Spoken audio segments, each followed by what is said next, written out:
Welcome to the killer channel. Friends, ఎవరైనా మా ఛానల్ని సబ్స్క్రైబ్ చేసుకోకపోతే సబ్స్క్రైబ్ చేసుకోండి. ఎవరైనా మీ డాగ్స్ అమ్మాలనుకుంటే మా ఛానల్ వాట్సాప్ నెంబర్కి మెసేజ్ పెట్టండి. ఫ్రెండ్స్, ఇవాళ మీకోసం గోల్డెన్ రిట్రీవర్ పప్పీస్ తీసుకురావడం జరిగింది. ఇది హైదరాబాద్ దగ్గర జేబీఎస్ బస్ స్టాండ్ దగ్గర అవైలబిలిటీలో ఉన్నాయి. అండ్ దీని ఓనర్ ఏం చెప్పారంటే ఇవి 35 days బేబీస్ అని చెప్పడం జరిగింది.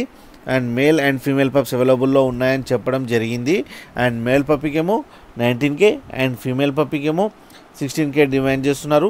అండ్ రేట్లో స్లైట్గా నెగోషియబుల్ ఉందని చెప్పడం జరిగింది. అండ్ ట్రాన్స్పోర్టేషన్ ఫెసిలిటీ అయితే ఒక 30 kilometers దాకా అయితే ప్రొవైడ్ చేస్తా అని చెప్పారు. అండ్ ఒకసారి మీరు కూడా వాళ్ళకి ఫోన్ చేసి కనుక్కోండి ఎక్కడ దాకా ప్రొవైడ్ చేస్తారో ఎగ్జాక్ట్గా. ఫ్రెండ్స్, మీరు చూడొచ్చు బేబీస్ ఎంత యాక్టివ్గా, ఎంత హెల్తీగా, ఎంత క్యూట్గా ఉన్నాయో. అండ్ మదర్తో చాలా యాక్టివ్గా ఆడుతున్నాయి. ఫ్రెండ్స్ మీకు ఎవరికైనా నచ్చితే టైటిల్లో కాంటాక్ట్ నెంబర్ ఇస్తాను, కాంటాక్ట్ అవ్వండి, మాట్లాడండి, తీసుకోండి ఫ్రెండ్స్. అలాగే ఒకసారి డీల్ సెట్ అయిన తర్వాత అన్ని డీటెయిల్స్ చెక్ చేసి మనీ వేయాలని కోరుకుంటున్నాం ఫ్రెండ్స్. అలాగే మా ఛానల్ని సబ్స్క్రైబ్ చేయడం మాత్రం మర్చిపోకండి ఫ్రెండ్స్.